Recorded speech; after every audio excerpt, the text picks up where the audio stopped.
Hi, this is Gabby with Glopez Creations showing you how I make my laser cut charms for my shakers. So first thing I'm going to do is I'm going to print out my sublimation sheet, and what I do is I make sure that the printout is the exact same as my SVG file that I'll send to Lightburn. So essentially once the acrylic is cut, I can then just put it right over top of my printed sublimation sheet. So then I cut each of the individual pieces so that when I cut the rectangle, I can use tape to pull it all out and come together. So this is what it looks like. All the pieces are in their own rectangles. And then this is actually a great time to go ahead and remove the clear piecing on the back. This is the acrylic I use. The front is clear, and then the back has a white backing that you will remove the film off of in order to sublimate on it. This is just showing that I had already tried to take it off. Sometimes you can take it off before. It is a little bit of a harder film to pull off, so it might be easier just after you cut to do so. And sometimes I'll leave that top film on for the protective layer.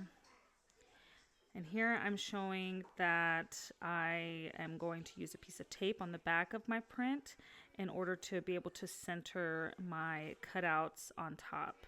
And this kind of helps to keep it stable while I'm adding my charms. I did not cut enough white off on the side, but sometimes like the acrylic will stick to the tape on underneath, so I don't have to put it on the sides. This time I did, and then I just use that extra tape to hold my pieces together.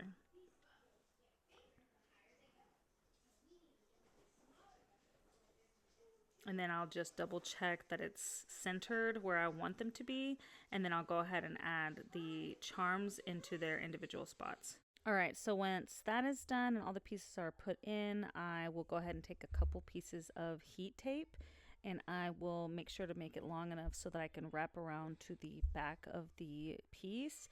Also making sure not to move my paper or it will move my image. And I will go ahead and do that right now.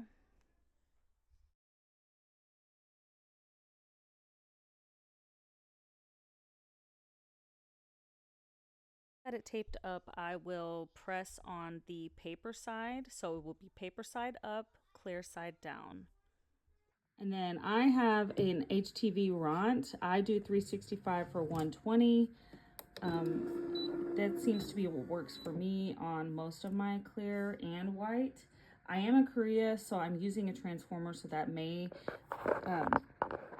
change it a little bit, but I got a heat gun if you're having trouble making, just to make sure that it's actually 365, and this has helped because some days it'll be 10 off, so I would really recommend getting one of those. Also, after your piece comes out of the heat press, I put a heavy book on top to prevent warping, and then I'll add on weights, just depending on how big the piece is. For these smaller acrylic pieces, it doesn't, for me, it doesn't really matter, but if I was making a big sign, I would add a lot more weight in order to keep it from warping and messing up my sign. And this, if I can get it to focus, sorry, it's so dark. Is after, so it still has the tape on it and everything, but you can see the image through the front. And then I'll just peel it out. There's the back of it. It still has the protective film on the front, so it will look a little fuzzy. The film actually came off of the pancake. Did it come off? No, it didn't.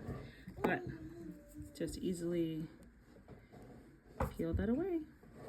Ta-da! Super cute charms, perfect for shakers or whatever else you want to make. And there you have it, little charms.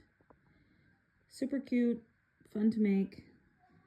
Hopefully this helps, and if you have any questions, feel free to ask.